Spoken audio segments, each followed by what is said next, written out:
अनुप्रेषित राज्य नीति निर्देशक सिद्धांत भारतीय संविधान की आत्मा है।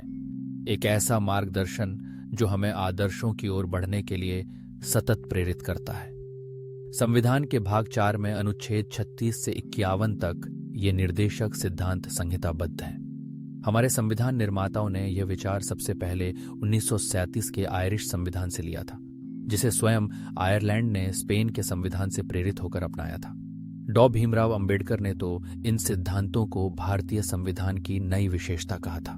वास्तव में निर्देशक सिद्धांत और मूल अधिकारों के साथ मिलकर संविधान के विचार और उसकी आत्मा को प्रकट करते हैं। संवैधानिक विशेषज्ञ ग्रैनविल ऑस्टिन ने इन्हें संविधान का अंतःकरण करार दिया है।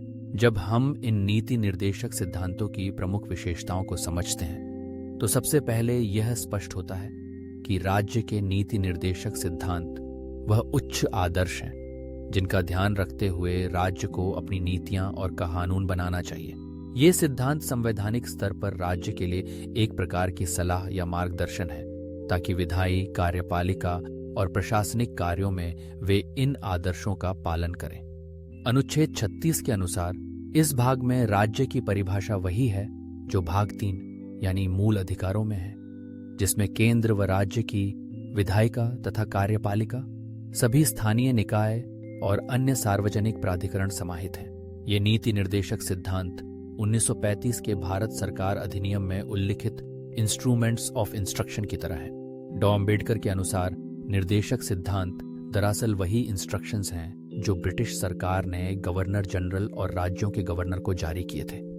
अब इन्हें निर्देशक सिद्धांत नाम दिया गया है और यह निर्देश विधायिका तथा कार्यपालिका के लिए भी अनिवार्य है। अगर हम इन सिद्धांतों के व्यापक स्वरूप को देखें तो पता चलता है कि ये आर्थिक, सामाजिक और राजनीतिक क्षेत्रों में एक आधुनिक लोकतांत्रिक राष्ट्र के लिए पूर्ण कार्यक्रम है। यह उन महान आदर्शों को प्राप्त करने का माध्यम है जो हमारे संविधान की भूमिका प्रस्तावना में दर्ज है: न्याय, स्वतंत्रता, समता और बंधुता। इन सिद्धांतों के जरिए हम कल्याण राज्य की स्थापना का प्रयास करते हैं, न कि उपनिवेशीय युग में प्रचलित पुलिस राज्य की। सारतः ये नीति निर्देशक सिद्धांत देश में आर्थिक और सामाजिक लोकतंत्र स्थापित करने का प्रयास करते हैं, ताकि प्रत्येक नागरिक गरिमा और अधिकार के साथ जीवन व्यतीत कर सके।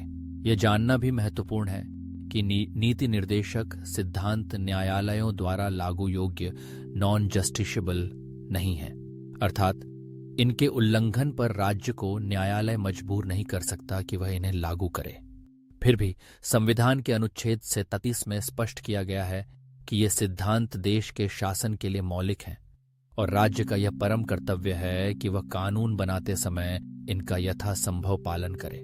हालांकि ये कानूनी रूप से बाध्यकारी नहीं है, किंतु इनका महत्व कम नहीं होता। अदालतें भी समय समय पर किसी कानून की संवैधानिक वैधता जांचते समय देखते हैं कि वह कानून किसी निर्देशक सिद्धांत को लागू करने का उद्देश्य रखता है या नहीं।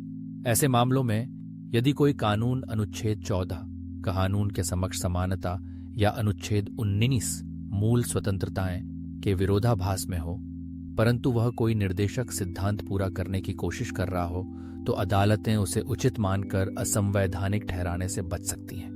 समाप्ति में कहा जा सकता है कि नीति निर्देशक सिद्धांत ऐसा बुनियादी मार्गदर्शन है जो भारतीय राज्य को एक जन कल्याणकारी और समावेशी लोकतंत्र की ओर अग्रसर करता है, जहां हर नागरिक को न्याय, समानता एवं गरिमा का अधिकार मिले।